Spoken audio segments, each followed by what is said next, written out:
Minsan yung tulog ko putol, galit yung mata ko. Tsaka sakit ng mata ko pag putol yung tulog. So yan, so bali, ligo lang ako.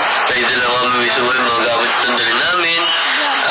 Yeah, punta na kami na Las Piñas. So yun, Las Piñas wala yung puntahan na yung buti sinabi kanina. Hindi ako na makalimutan hanggang dulo. Yeah, so, siguro like, simple montage siya siguro. Oo, simple montage yung gagawin ko ngayon. Yeah, so, let's go. Up. Go.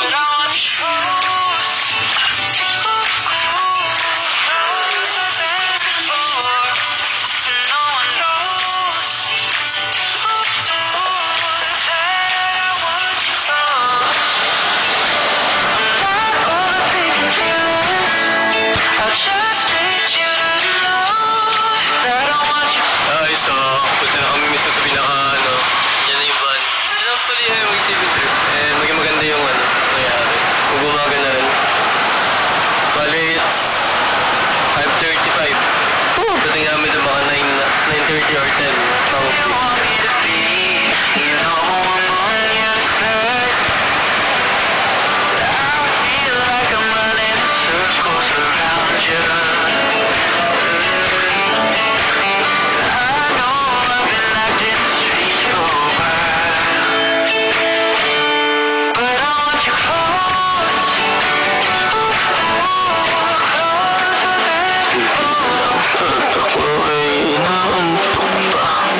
Okay, so malapit na. Nasa highway na kami. Siguro mga 2 hours pa. Okay, makarating. Ngayon, yung sa atin is 7:35, 7:40. Mga 2 hours pa siguro. Probably ganun mangyayari. Nagigising ko na sa ulo. Tuloy ng tulog lagi. Bigla kami na almusal din. Tuloy na kami ng lapit ng travel namin. Sana, wala ka pa gano'n. Dahil ka nagigising, tapos sa pandulog mo. Oo, naramdaman niya gano'n. Ayan yun, may scar yung mukha ako. Dahil kasi nakayuko akong gano'n. Grabe yun. Mukha akong parang, alam mong nasugatan dito sa mukha. At tinamaan ng something.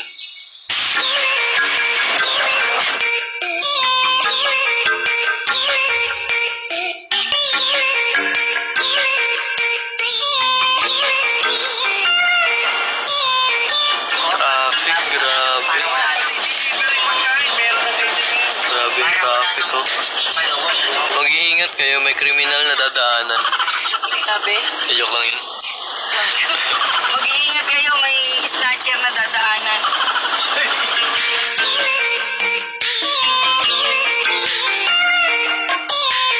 Yung feeling na meron kaming GPS at sinasabi ni Mami baka daw iligaw kami.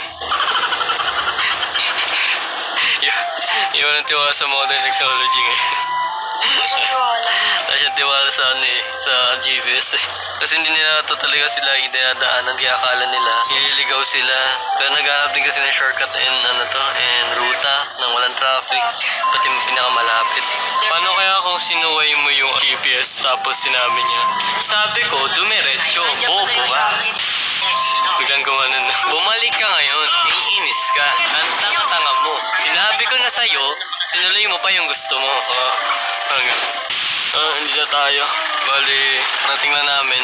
So, may nakita kaming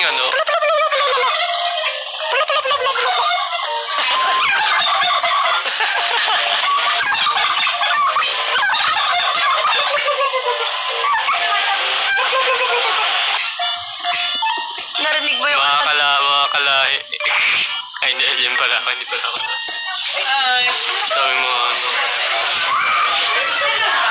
sabi mo ako cinematic dito. Okay. Kumbaga, yun yung may inanak ko. Si Sabrina pala. Sabian. Okay, so bali meron tayong hotel room. Siguro yung mga ganitong aircon na babagay sa sa bagong kwarto eh.